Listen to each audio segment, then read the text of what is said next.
Disclaimer. इस लेख व वीडियो में निहित किसी भी जानकारी सामग्री गणना की सटीकता या विश्वसनीयता की गारंटी नहीं है। विभिन्न माध्यमों, ज्योतिषियों, पंचांग प्रवचनों, मान्यताओं, धर्म ग्रंथों से संग्रहित कर ये जानकारियां आप तक पहुंचाई जाती हैं। हमारा उद्देश्य महज सूचना पहुंचाना है। इसके उपयोगकर्ता इसे महज सूचना समझकर ही लें। इसके अतिरिक्त इसके किसी भी उपयोग की जिम्मेदारी स्वयं उपयोगकर्ता की ही रहेगी। धन्यवाद। हर प्रकार की तंत्र क्रिया क्रिया को काटने के लिए भ्रामरी साधना। हर तंत्र क्रिया, काला जादू, क्रिया के प्रभाव, नकारात्मकता को पल में नाश करने हेतु गुप्त भ्रामरी साधना माँ का यह रूप अपने आप में अनूठा है। यह देवी भंवरों से घिरी रहती है और भंवरों की सहायता से अपने भक्तों की रक्षा करती है तथा दुष्टों को दंड देती है।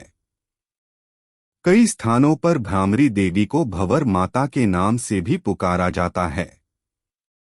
भ्रामरी देवी से जुड़ी पौराणिक कथा के अनुसार देवी ने अरुण नामक एक दैत्य से देवताओं की रक्षा करने के लिए भ्रामरी देवी का रूप धारण किया था। इस कथा के अनुसार प्राचीन समय में अरुण नामक एक दैत्य ने ब्रह्मदेव की घोर तपस्या कर उन्हें प्रसन्न किया। ब्रह्मदेव ने प्रकट होकर अरुण से वर मांगने को कहा।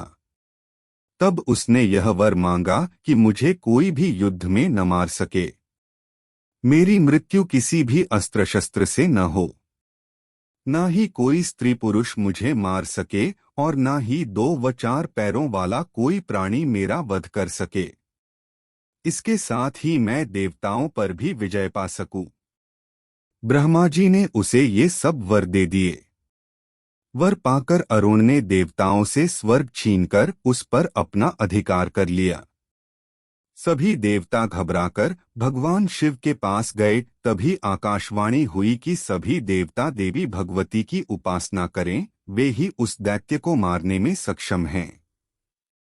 आकाशवाणी सुनकर सभी देवताओं ने देवी की आराधना की। प्रसन्न होकर देवी ने देवताओं को दर्शन दिए। उनके 6 पैर थे। वे चारों ओर से असंख्य भ्रमरों, एक विशेष प्रकार की बड़ी मधुमक्खी से घिरी थीं। भ्रमरों से घिरी होने के कारण देवताओं ने उन्हें भ्रामरी देवी के नाम से संबोधित किया। देवताओं से पूरी बात जानकार देवी ने उन्हें आश्वस्त किया तथा भ्रमरों को अरुण को मारने का आदेश दिया। पल भर में ही पूरा ब्रह्मांड भ्रमरों से घिर गया। कुछ ही पलों में असंख्य भ्रमर अति बलशाली दैत्य अरुण के शरीर से चिपक गए और उसे काटने लगे। अरुण ने काफी प्रयत्न किया, लेकिन वह भ्रमरों के हमले से नहीं बच पाया और उसने प्राण त्याग दिए। इस तरह देवी भगवती ने भ्रामरी देवी का रूप लेकर देवताओं की रक्षा की। भ्रामरी देवी का एक मंदिर शेखावाटी अंचल के सीकर जिले में स्थित जीन माता के मंदिर में विद्यमान है, जिसे भमरिया माता तथा भंवर माता के नाम से जाना जाता है। वास्तव में माँ ने दैत्य का नहीं बल्कि उस नकारात्मक विचार का वध किया जो सृष्टि को कष्ट दे रहा था। नकारात्मक विचार हमारे अंदर भी है, जो कि हमें दैत्यों की श्रेणी में ले जाकर खड़ा कर देते हैं। नकारात्मक विचारों के कारण ही हम कई बार साधना करने के बावजूद भी सफल नहीं हो पाते हैं, क्योंकि हमारे अंदर इतनी नकारात्मक ऊर्जा होती है साधना के प्रति, विधि के प्रति, सफलता के प्रति, कि हम चाहकर भी सकारात्मक मनस्थिति का निर्माण नहीं कर पाते हैं। और खासकर देव वर्ग की साधनाओं में तो साधक को पूर्ण सकारात्मक होना आवश्यक है। प्रस्तुत साधना इसी विषय पर है। माँ भ्रामरी साधक की नकारात्मक ऊर्जा पर अपने असंख्य भ्रमरों से प्रहार करती है, या यूं कहे कि वो भ्रमर नहीं बल्कि माँ ही है जो भ्रमर रूप में साधक की नकारात्मक ऊर्जा पर प्रहार करती है और उसका नाश करती है। तब साधक देव वर्ग की साधनाओं में सफलता प्राप्त करता ही है। साधना विधि। यह साधना किसी भी नवरात्रि के प्रथम दिवस से आरंभ की जा सकती है। यदि यह संभव न हो तो किसी भी कृष्ण पक्ष की अष्टमी अथवा किसी भी रविवार से शुरू कर सकते हैं, परंतु अष्टमी उत्तम है।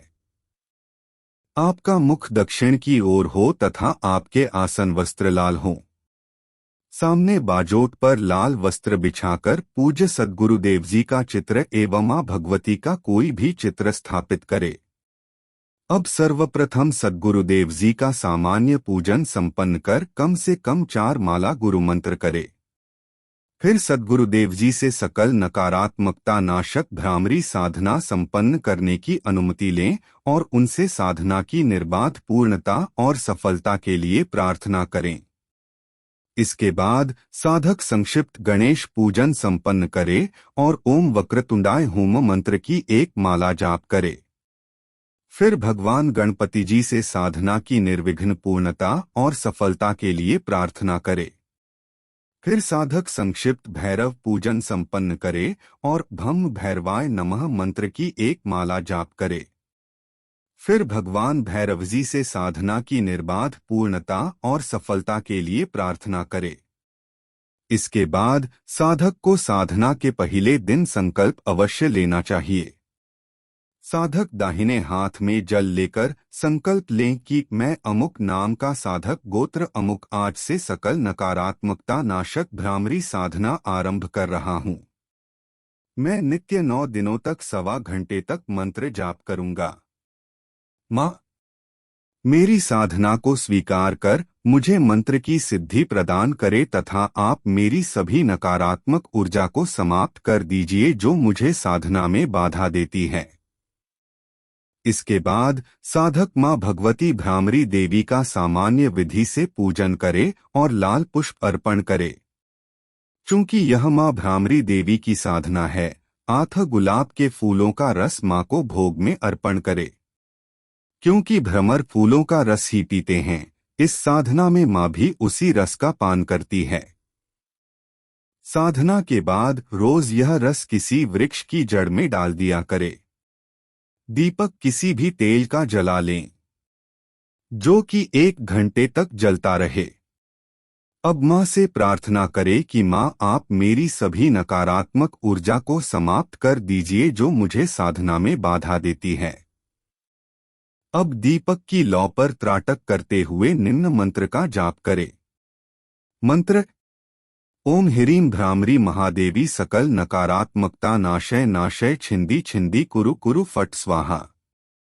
इसमें माला की कोई जरूरत नहीं है, बस 1.25 घंटे तक नित्य जाप होगा।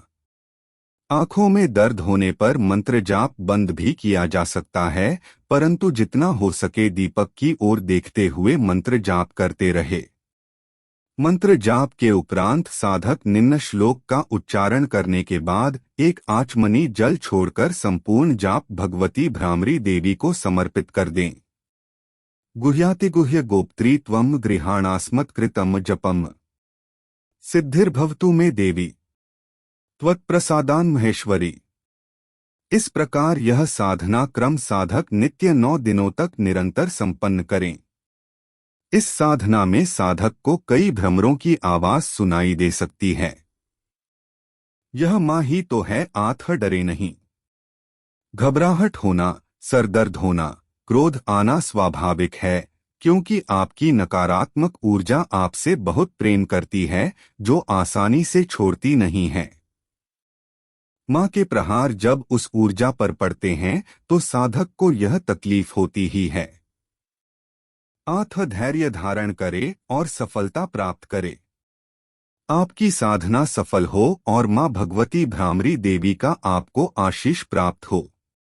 मैं सद्गुरुदेव भगवान जी से ऐसी ही प्रार्थना करता हूँ।